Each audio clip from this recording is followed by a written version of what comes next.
Let's go ahead and open in prayer a minute, and we'll get going. Father, thank you for this chance to consider an interesting idea mathematically and conceptually. I pray that you'll help us to understand it and then understand how we can take this and put it to use in our classrooms. In Jesus' name, amen.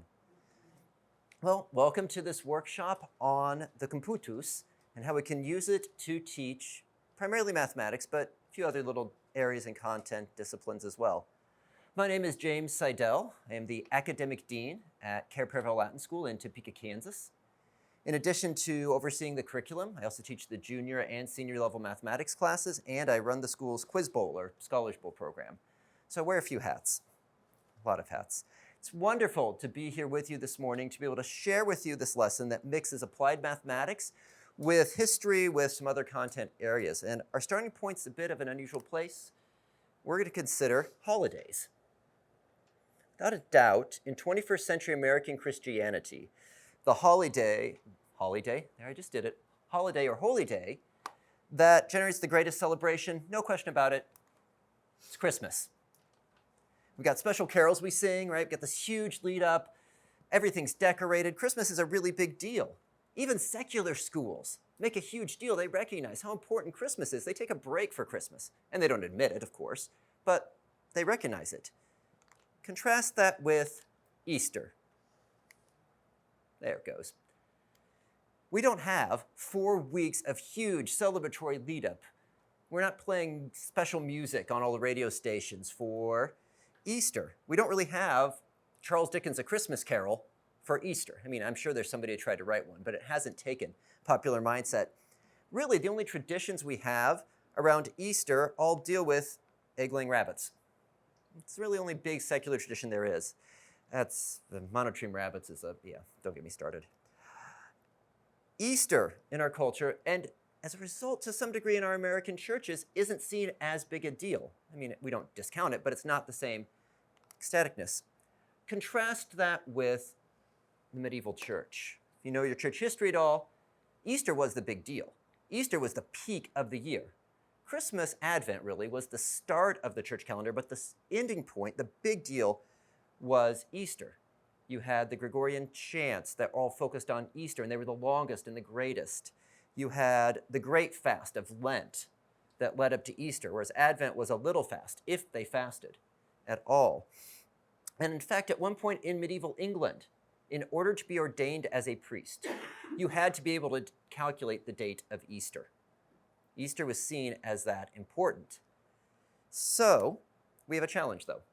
Easter, unlike a lot of other holidays, is difficult. Sort of like saying holiday. It's difficult. Easter is based on the Jewish Passover. I think we're familiar with that idea. And that's based on a different type of calendar than our standard calendar, so we have to do some work. Because of the difficulty and importance in calculating Easter, that work, that calculation, became known as the Computus in Latin. The computation. Computus was a word used to just mean computation. It was used to mean a computation of any date of the year, but the Computus was the calculation of the date of Easter. And so, over the next 45 minutes or so, we will be considering the Computus in some detail. We're going to try to understand how it works, what's going on, how we calculate the date of Easter. And to do that, we're going to have to delve into 2 different types of calendar systems to try to understand the difficulty inherent in calculating the date of Easter. Once we've delved into that a little bit, we are going to look at a medieval method for calculating Easter, and then we'll look at also an algorithmic method for calculating Easter. Long-range radio signal, you know. We'll look at a modern algorithmic method. Once we've looked at these different methods, understand a bit about how Easter is calculated, we'll switch gears and spend a few minutes thinking about how we could use that to teach in our classrooms. But we've got to understand the what here before we can even get to the how. Our starting point is going to be talking about why it is so difficult to calculate Easter. It's based on a movable holiday, ultimately, the Jewish Passover. And it's the challenge that's inherent in finding this date, the Passover ultimately, that will require us to delve into the Bible, into astronomy, and into the mathematics of calendars. So we're going to move a lot of different places. Before I go any farther, I need to remember to ask this. Do I have mostly math teachers in here? What do we have? Raise your hand if you're a math teacher a minute, if you teach math. We mostly got math, science, history, and you just didn't know where else to go. Okay, the rest of you are different areas. So we've got a little bit of a spread of content areas. So I'll try to, when we get to the teaching, talk about some connections to things beyond the mathematics, beyond the sciences, which is my core realm, into the broader curricular considerations. So let's talk about why this is so hard. We know from the scriptures the Lord Jesus was crucified at the start of Passover and rose again from the dead on the first Sunday following the start of Passover. Now, according to the scriptures, the Passover is supposed to be celebrated in the Jewish month of Nisan, which is the first month of their year. Specifically, it's usually considered by Jews, although the Bible doesn't say this, to be the 15th of Nisan, which roughly corresponds to the first full moon after the vernal equinox. That sounds familiar, I think, to some of us that know when Easter is supposed to be. Okay, great. However, early Christians, they were Jewish themselves. All right, no big deal. We'll just celebrate the resurrection with the Passover. Sometime during the Passover, they just did it different ways. But as Christians became more Gentiles, the gospel spread throughout the whole Roman world. Jewish people weren't always around. The church quickly realized we need a method for finding Easter that isn't based on finding a Jewish person and asking when Passover is. Not maybe the most efficient way, especially since, there's some animosity there sometimes throughout history. And so, at the Council of Nicaea in 325, and continuing for quite a few years afterwards, with lots of arguments, a few charges of heresy, all the stuff you'd expect from a debate within the medieval church, Christians arrived at this definition of Easter. Easter is the first Sunday following the Paschal full moon. What, Paschal full moon? Paschal full moon is the first full moon on or after the vernal equinox. Well, technically, the first full moon on or after the vernal equinox. And that's because this full moon is not an astronomically observed full moon. They weren't looking out and seeing, oh, it's the full moon. Oh, it's this date. Instead, it's calculated based on a position you'd expect the moon to be at with a calendar. If that's not very clear, don't worry. We're about to delve into that. It's not always going to match the vernal equinox either. We'll get into all of that. We had to simplify some things. Ultimately, it's this. The Paschal full moon is determined to be the midpoint, the 14th day of the lunar month. 14th day, I said, of the lunar month. And if you hear that, you may be confused if you're thinking about this. The 14th day is not the middle of the month. It's about the 15th or the 16th. And lunar month? Don't you just mean month? No, I mean lunar month. They're a little bit different. And to understand all that's going on, we need to dive into two different types of calendars: lunar calendars and solar calendars. So we'll do that right now. Back up to the beginning. Lunar calendars, such as the Hebrew calendar, define the year based on number of moons in a year, not based off the number of days, but off the number of moons. So a year is defined as 12 full moons, rather than 365 and some odd days. Now, astronomy a moment. Due to its elliptical orbit and the rotation of the Earth, the moon completes one phase, known as its synodic period, in around, you can see the range there, 29 to almost 30 days.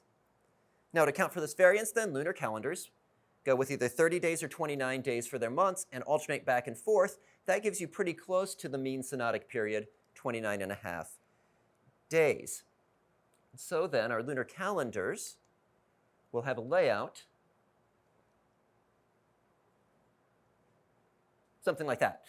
Just a little lag, I guess. If I have trouble, thank you. You can see the layout here. 30 days, then 29, 30, then 29, just bouncing back and forth between 30 and 29 days. If you do the math, and I don't expect any of you to do it that quickly, it comes out to 354 days. Well, that's not right. That's 11 days short. That's a problem. So those 11 extra days are just left as extra for now. They're called epax. That's the Greek word for it. And we move onward. After 3 years of epax, you wind up with more than 30. You wind up with 33 the first time. Oh, we can just add another month then. We have an extra moon. No big deal. That year we'll have 13 months, extra one of 30 days. So that lowers the epochs back to 3, and we just keep going, adding an extra month every time the number of epochs exceeds 30. As a result, you get a pattern you can see appear, and I've shown you about 22 years worth of a cycle. I only need to show you 19 of, for a very good reason. Look at about year 17, 18, 19. Look in there. You'll notice the epochs are just adding 11. All of a sudden, I've got 30 there. Wait, 18 plus 11 is 29. What they've decided to do, and most lunar calendars do this, they add an extra day. So that you get an extra month there when otherwise you wouldn't have quite had it. That brings the number of epochs back to 0 and resets the whole count all over again. It's called a Metonic Cycle. Anytime you do something like this. This is the traditional Metonic Cycle where you start over after 19 years. Our calendar actually is going to not quite do that. When it feels like it, it will, but not quite. So there's that cycle of the various epochs. In lunar calendars, most of them do this. If you've studied Islam at all, their lunar calendar does not, which is part of why Ramadan winds up occurring. What in the world? Why is Ramadan in March one year and in August the next year? They only have 354 days, so they're constantly losing time with respect to the moon. Okay, here's the lengths of years now. Notice how the lengths of years are constantly shifting. Sometimes it's 354, 384. It's too short, one long, too short, one long, and then all of a sudden, oh, right about year 10, year 11, we have a problem. It goes short, then long. So it's not even like we can get in a rhythm of predictability about which years are going to be long and short without having to refer to some things. And with all that shifting around, you can imagine what that's going to do compared to our calendar. As the phases of the moon are staying in line, yeah, it's going to make things kind of a mess. So let's talk a bit about our calendar for comparison, and this is going to be a review for pretty much everyone. This is just to get us all in the same place. But for all this to make sense, a little review is always good. Our calendar is a solar calendar. It's based off the number of days in a year. We don't care about how many moons there are in a year. We care how many days there are. And this goes all the way back to the Roman Republic. Roman Republic calendar had a bizarre calendar system. If you've studied it, you know that it's confusing. Sometimes the months were 377, sometimes they were 375, sometimes they threw some extra days in that weren't in any month. Yeah. So Julius Caesar had enough of it. And in 45 BC, ordered a new calendar made based off 365 days on average in a year. We call that the Julian Calendar. If you've heard that phrase and never known what it meant, Julian date, Julian calendar. As a result of that, our months got fixed to match the Roman months. So if you wonder why our months are so weird, it's the Romans' fault. They're the ones that created the screwy thing of months being 30, 31, and then occasionally 28, whatever. So it was a little bit uneven. To get everything to balance out right, as we know, 365 days in most years. Every fourth year, we add an extra day because Julius Caesar said, hey, the year is 365 days exactly. And so the Julian calendar, 365 days on the spot. We don't use the Julian calendar, though. There's a reason for that. As great as it is, the Julian calendar is not perfectly accurate. Its year is exactly 365 days on average. The mean solar year, not quite that. I won't read that number to you. You can read. Julian calendar misses 3 days about every 400 years. Not a big deal for the first couple hundred years, but then by the 8th century, so we're in the 700s now, the English scholastic monk Bede said, wait a minute, I'm calculating when Easter is. Bede has a work called The Reckoning of Time, where he works through all these different calendars. And he says, wait a minute, Easter's not where it's supposed to be. This is a problem. And that was the end of the discussion. England was a backwater back then, so no one paid attention. 16th century rolls around. Now we're in the 1500s, and the Julian calendar is off by 10 days. You can imagine what that would do when you expect it to be spring, and it's not. Or vice versa. You've calculated spring should be here, and we're in February. Wait, what? Something's wrong. And so, there, Pope Gregory XIII ordered a calendar revision. That's why we call it the Gregorian Calendar. Pope Gregory did not create the calendar. He hired a bunch of really smart mathematicians who did a ton of complicated work. And the big change is something that I think we're familiar with. We don't have the same rule for leap years that you were always taught. You were taught every fourth year is a leap year. No. Every fourth year is a leap year unless it's a century year. Century years are only leap years if they're divisible by 400. So all of us remember 2000. Most of us remember 2000. It was a leap year. No big deal. But 1900 was not. None of us remember that. 2100 will not be. Most of us will not see that. It won't be. They're not divisible by 400. This changes the error that we see from the Julian era of 1 day every 128 years to 1 day in 7,700 years. I think we can live with that kind of error. No, not needing to adjust our calendar until 9200. Jesus had better come back by then. We're not going to be able to survive if we're going. So solar calendars, they're more accurate. They're a lot better to use, right? All great things. But in the process of doing all that, we lost the connection of months to moons. And so now, when we're trying to find a holiday that's based on a moon, our calendar doesn't account for moons. And so now we have to interpolate between the lunar calendar the Hebrews would have done, the solar calendar that we use, creating, I guess you could call it a lunisolar calendar, which sounds like a fun name or a name for a band. But here we go.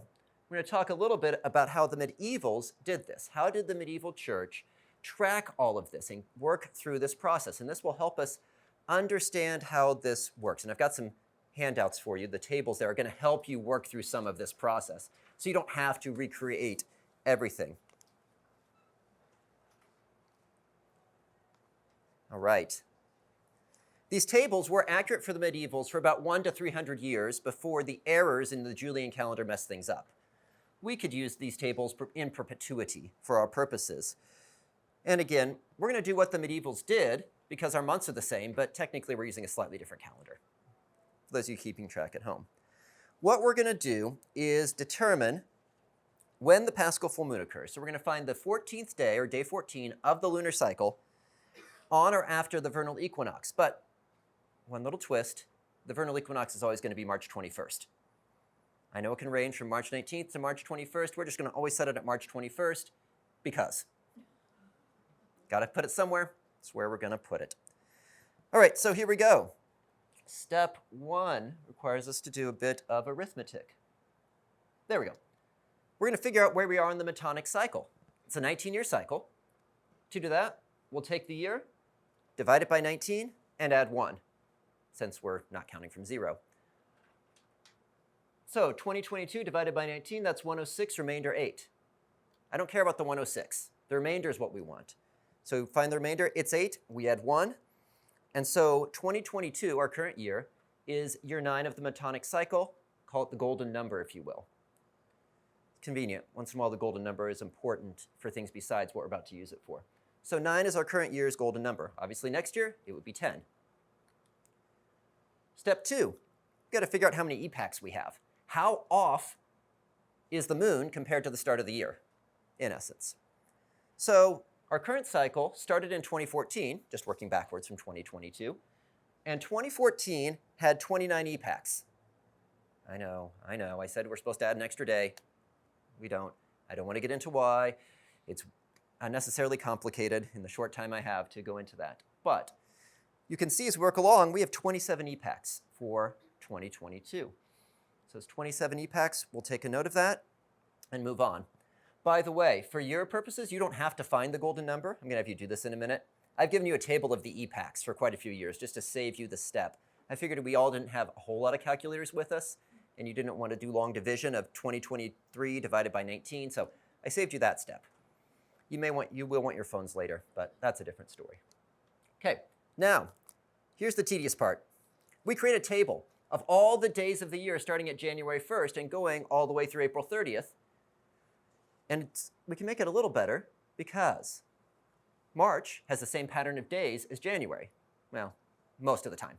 I realize that in leap years, we're going to have to make a little adjustment, but overall, we can just make that table. And again, I've done that for you. You've got a table in your handouts already. Once we've got that table made, we start labeling each day, and I'll show you this in a second, by counting downwards, starting at asterisk or Roman numeral 30, You can put either one. I'm putting an asterisk. This is a family show. Don't want to put triple X in here, so sorry, bad pun. So here's what it looks like. You've got this table in your handout. You can see that we've got the, oh, you're not ever going to be able to see that on a screen, are you? So what we have, you've got a few more. Go ahead and grab one. You can see you've got the labels moving our way along. We just count downwards until we get to 30. March 30th is 1.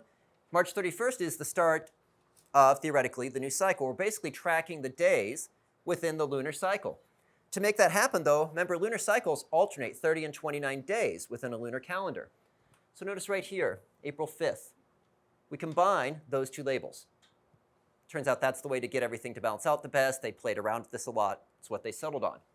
There's only one other weird thing you may be noticing. Those Arabic number 25s in with those Roman numeral 25s. And those, oh boy, they do a lot of different things. Simple version, if the golden number is greater than equal to 11 and the number of epochs is equal to exactly 25, everybody lost yet? Both conditions, you have to be 11 or greater and have exactly 25 epochs. This is going to be the day we're interested in, not day 25. Has to do with how something called a saltus lunae occurs. I don't want to get into what a saltus lunae is. You know Latin, you know it's a leap of the moon. Has to do with how the moon shifts with respect to the calendars, ultimately, in certain situations when you get too many epochs. Again, if we're just trying to teach this to students and use it to teach math, a saltus lunae is completely irrelevant to what they're trying to do, and so we're going to stay out of that. Anyway, we've got this. I've gone ahead and labeled some things then on this table to help us find our date. So, March 4th and April 3rd, I've marked in gray. Those are Roman numeral 27. Remember how many epochs we had? 27. The reason we labeled our tables this way is that the number of epochs will match the label for the new moon. So the new moon will always match the number of epochs.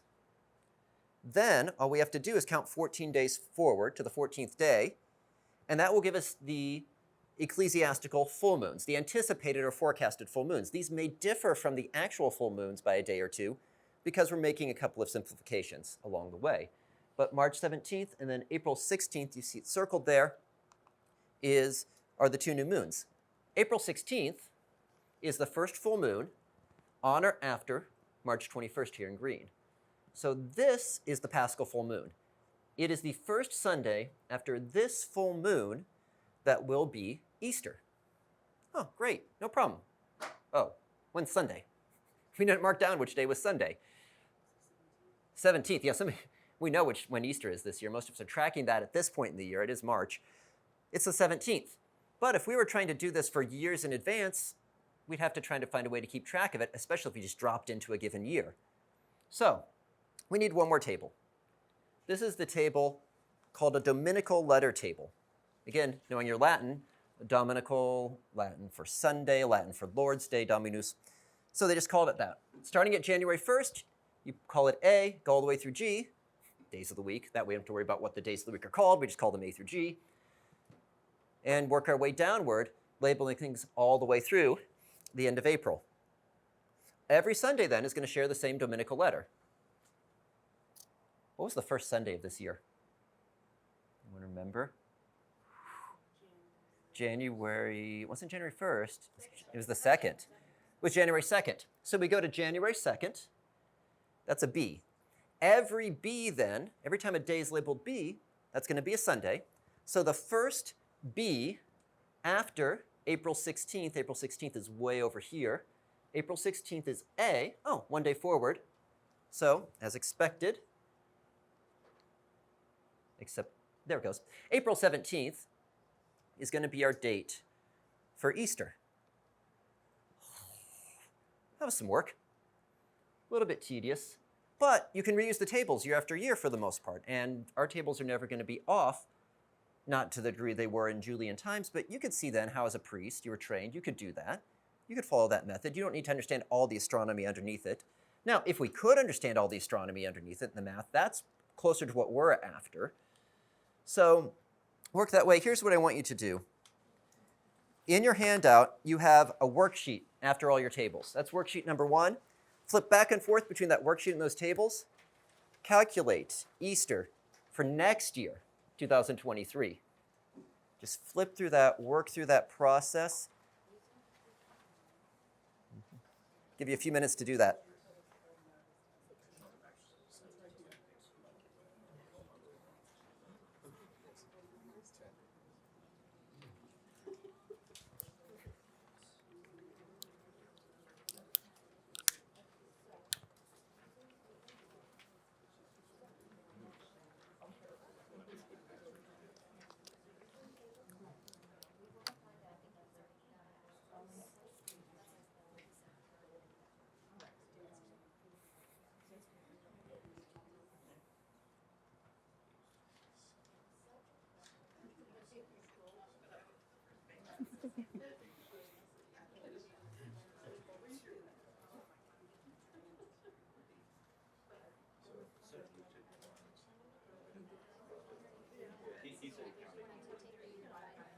Do we add the 1?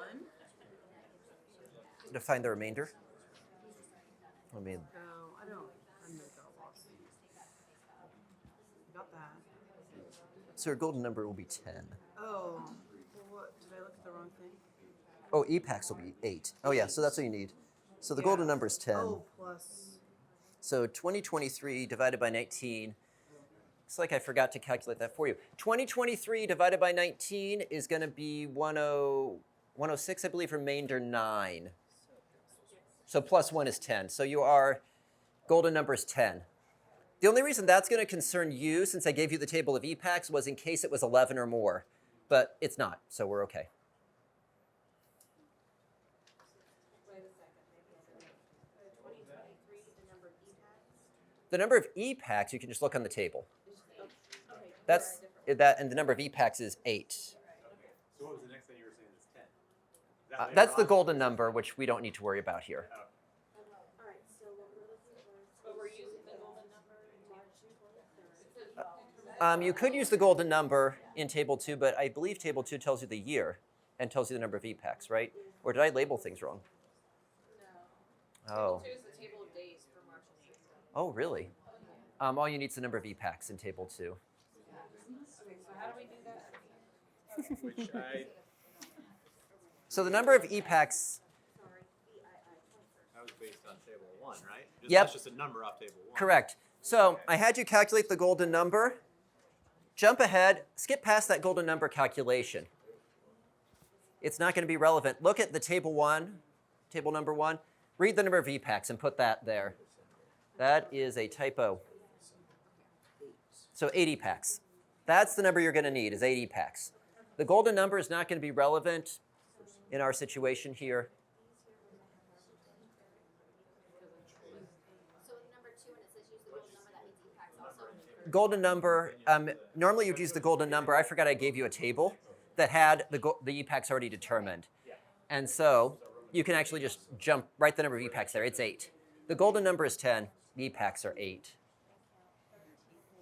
I cut a step out to speed us up, and I forgot I'd cut it out. So that's step 1.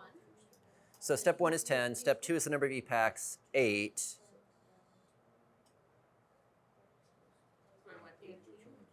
Or 18. So go to table number 1, Yeah, we have this. 8 epax. So How do then, I do this? so the dates of new moons.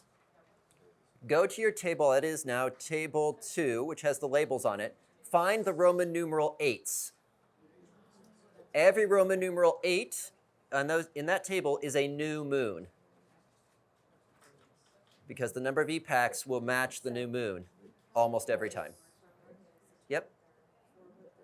Yep, they're pretty late next year.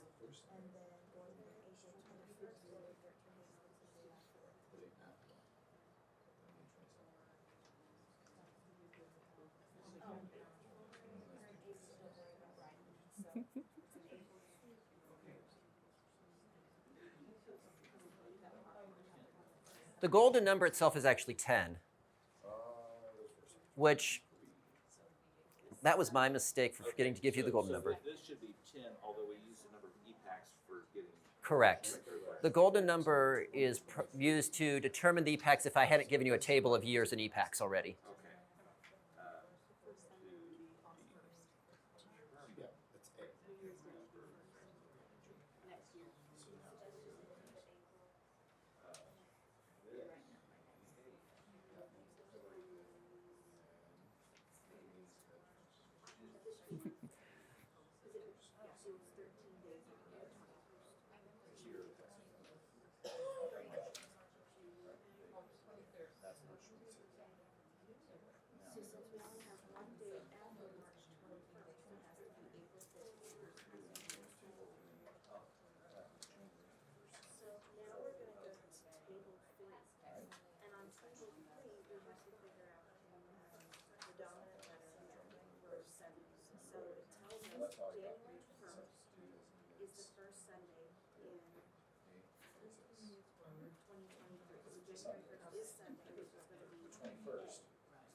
April 9th. How am I off? I don't know. It's a great question.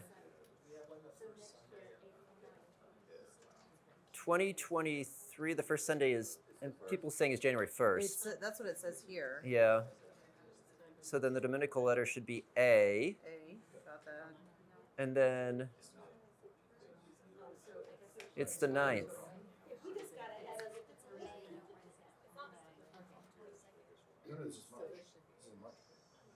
Oh, it said that if the full moon is on, I don't know why I'm doing If the full moon, no, that would be 7 days later, yeah. Do we, there could be, oh, you know what could be happening? This happens. I didn't think we were going to get hit with the Saltus Lunae here. Or I made a mistake. Or, yeah.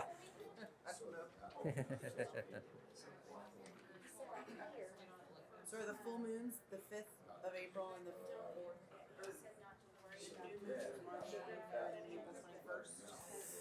Oh boy, I don't have that I forgot to put that in my notes. I'd have to work it back through again, of course, right?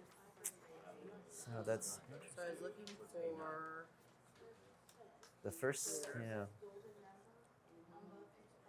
Those are 8s. Uh-huh, so those are the new moons. 23rd. So count 13 days forward.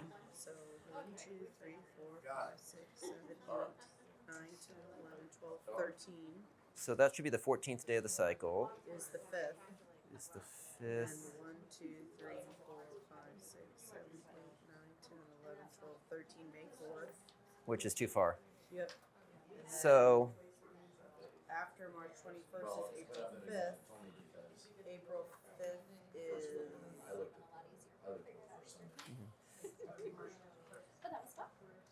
okay, so we're getting some, we're getting some April 8th a lot.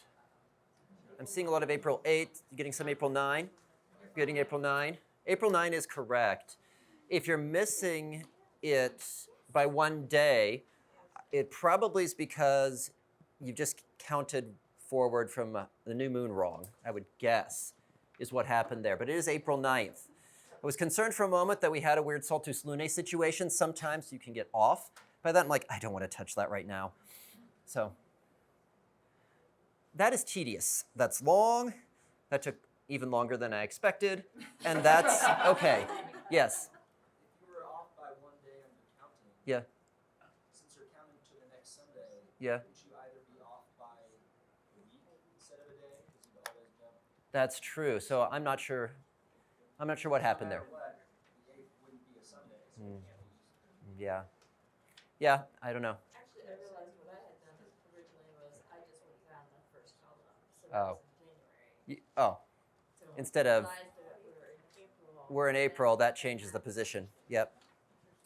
Again, the tables, it's not too bad. It just takes some time. It's really understanding the tables that's the problem. But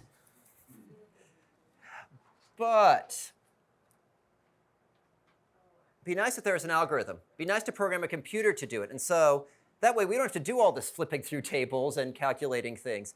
A lot less tedious. And so we're going to look at an algorithm that has one of the greatest names of any algorithm in all of mathematics. It's the Mies-Jones-Butcher algorithm, which sounds ominous. It's named after three different guys. Mies, who wrote about it in the late 20th century, Jones in the early 20th century. I And used the leap year one. okay, they're leap year. That's what I did wrong. Oh, well, that would do it. That would put you a day behind. That'll do it. All right. So I've got to remind, I know I've got some non-mathematicians in here, non-math teachers in here, so I want to remind you of two operations. One is modulus. Remember when I talked about the golden number? Said we took the year divided by 19 and looked just at the remainder? For simplification purposes, the modulus is basically divide one number by another and look at the remainder. There's more to it than that, but that's a good simplification for our purposes. Example, 17 mod 4 is 1, so I'll notate it that way. The other is the floor function, which has also called the greatest integer function or the round down function. It's written a couple of different ways. You'll see it written, but it just rounds down to the next closest integer. We're going to need those two to apply this algorithm. The algorithm is going to explore what we just did by table, but do it in a slightly different way, and it's going to be a little disguised. Okay, who am I kidding? It's going to be a lot disguised. This algorithm goes back to the 19th century. Here it is. You also have this as one of your tables, this list. I'm not going to go through all these values. For one thing, we don't have anything like the time to do that. And second of all, some of them are a bit bizarre. For instance, I played around with this the other day. I mean, just what in the world? You're taking this, that, whatever that number is. That's A. We'll talk about it in a second. Plus 11 divided by 451? Where in the world? It's always going to be 0 in the 21st century. Always. It's doing some little correlation factor to catch an error. Anyway, some of these, that looks basically like our golden number calculation without that 1 being added. B and C just split the year into the century part, the first 2 digits, and the year part, the second 2 digits. D and E, I and K are all leap year checks, basically. They're all working to see, are we in a leap year, or have we completed leap year cycles? Some of these others then start to make adjustments for the position of the moon within a given year. They start to, in essence, calculate epochs. And one I'll focus on briefly is H. You notice you have 19 times the place in the Metonic Cycle, but then mod 30. You're saying, wait a minute, I thought we added 11 epochs every year. Well, you do. 19 mod 30 is subtracting 11, basically. So mathematicians are going, yes, and the non-mathematicians are going, what? Beyond the scope of this discussion. So we're keeping track of the epochs, we're doing a bunch of stuff, and then finally we take some of those numbers and throw them into these two calculations. We work with this, divide by 31 and round down. Same calculation, but mod 31, and then add 1. Some guy spent a lot of time playing with calculations until he got it to work out. This is in the late 19th century. So what this algorithm does, it lets us calculate the date of Easter without having to leaf through all these tables. With the trade-off being now we have to use a calculator, punch a bunch of numbers in. You know, it's a trade-off. It'll work. So here are the calculations for 2022 done all over again. Can everyone read that okay? Don't need to zoom in? All right, other than if I'm in your way. So rolling along, got these different factors we're finding. You know, the 21st century is a leap century, so it winds up mod 0. Et cetera, et cetera, et cetera. And then embedded in all of this are things that allow us to calculate positions of the first Sunday after the first full moon on or after the vernal equinox. And embedded in here are things that are doing what we basically did with the tables, but it's embedded. It's maybe one single number in here that is doing all of that.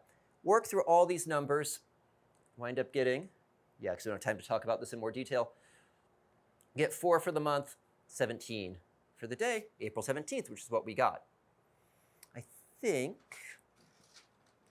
because of all our technical difficulties and how slow we were moving, I am going to skip this next thing, especially since most of you don't want to pull out your calculators and work through all these numbers right now. I mean, we could. I'll leave that as an exercise to the reader. You can work through that on your own time to work through that for 2023. As you will, you'll work it through. The calculations get a little long. You don't want to do them by hand. You do not want to try I mean, M especially. You don't want to do that one by hand. It's going to be a weird number. No, it's 0. It's always 0 in the 21st century, and I ran it for quite a ways, conveniently. You can work that out. And doing any big number, mod 31, is not my idea of, by hand is not my idea of fun. We have calculators for a reason. So, that's the Computus itself. That wasn't what you came here for. You didn't come just to learn about the date of Easter so you could teach everyone how to calculate Easter so they could be a priest in medieval England. You came here to figure out how we could use this to teach something, right? It's nice, it's fun to know, and that's why we did it first. It's fun. I find this really interesting to dig through. But we want to try and use this in our classrooms somehow. And so I want to take a few minutes and delve into some ways that we could use this to calculate Easter and teach our classes stuff by calculating Easter. So, there we go, teaching using Computus. The Computus, let's talk about what it teaches. If we're going to teach it some way, we need to talk about what it teaches. There it goes. Well, obviously systematic thinking and reasoning, right? We've got to work through all these tables and we've got to keep our work in order. As you discovered, there's a lot of pieces that go into this. Either method. I mean, look at that algorithm. If you don't keep track of your letters, you got to go all the way through M, skipping J. That's a lot of calculations. If you don't keep your work organized, you are going to be struggling to a large degree. Same thing with the tabular method. But there's also a lot of mathematical reasoning in here. If you make your students sit down and start to try to explain how some of this works, right, they're going to have to start reasoning. They're going to have to start thinking, so you can start digging in with this. Get pattern recognition, same thing. You start to see the patterns in the lunar cycles. You start to dig this all through. Modulus, greatest integer. Of course, we're teaching those two things if we're teaching the algorithmic method. Teaching students how modulus behaves, which is an interesting idea. Teaching students round down, greatest integer. And students see the mathematics of calendars, which is an interesting and bizarre field of mathematics. And it gets, I mean, we've done, lunar calendars are kind of weird. We could get into the weird calendars. Mayan calendar, that's, yeah, weird. Okay, so how we could teach with this. Here's some ideas, and you're really only limited by your imagination here. You could really do a lot of things with this. So mathematically, math teachers, you got that day sometimes where your syllabus just gets a little off because of snow days and you're right on a break. You got that day right before spring break where you want to do something, but you really know they're not going to remember anything after spring break. You could pull out this. You could have them work through and explore the Computus, or Thanksgiving break. You got that Tuesday before Thanksgiving break that no one wants to do anything and no one's going to remember anything you teach them. Our school solved that by taking the whole week off for Thanksgiving break, but if you do still have that Tuesday, here's a chance you could do that as well. In fact, this is how I use the Computus primarily. On Maundy Thursday, we have Grandparents' Day, and grandparents come in and tour the school and sit in classes. Well, I'm not going to try to do a regular calculus lesson in a 45-minute class with a bunch of grandparents. That just doesn't seem like it's going to do them much service. And so I'll pull out this. I've got a couple others I do. Pull out the Computus and go through a different version of this and work through it, have them work through it with their grandchildren. It's something that's more accessible. The mathematics is nowhere near as complex as calculus would be, especially this time of year when we're into integration. I don't think you want to, yeah. If you know calculus at all, yeah, integration this time of year is, students are confused, much less grandparents who haven't studied it 30 years, 60 years, if at all, ever. Yep, so that's how I use it, but you could certainly do that in other places. The other place you could use this, I think, is pretty straightforward. Sub-day. That day where you unexpectedly wake up sick or you wake up with a sick child and you have to stay home and you don't have time to get that sub you need who can actually teach your lesson. So if you have this worked out in worksheets, things students can work together, can work through, calculating Computus. Maybe if you do some more research, right, this workshop's not enough foundation to get you there, you could have them work through how it works. Have them explain how it works as well. You will have to do more research to get that done. I do not expect you to be able to perfectly explain this as a primer. I knew how long it take me.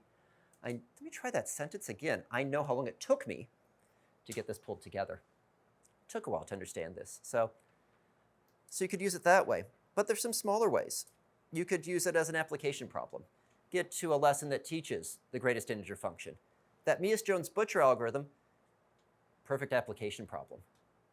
maybe with one or two other problems taken off your homework just because it's a lot of time. Could use it that way.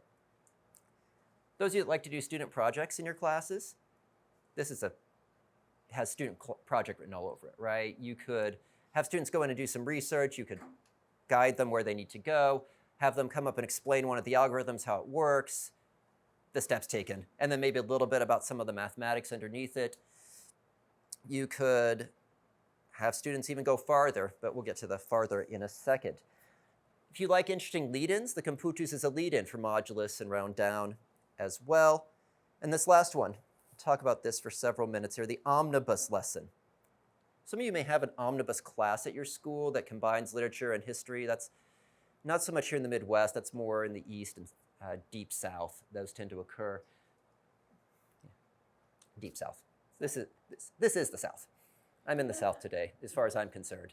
But you combine stuff. You could do the same thing here. Combine a history class with your math class, because there's a ton of history embedded within this, starting with the calendar reforms that drove Easter. I mean, the reason we have the calendar we have is because the church needed to calculate Easter. That wasn't what you were taught in school. You were taught that the calendars weren't aligning with the seasons. But, okay, whatever. The calendar wasn't calculating Easter right.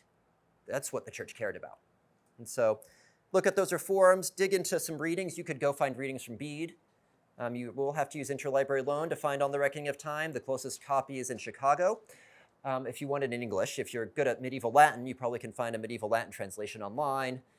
That's not me. You could look at some of the writings around calendar reform with Pope Gregory.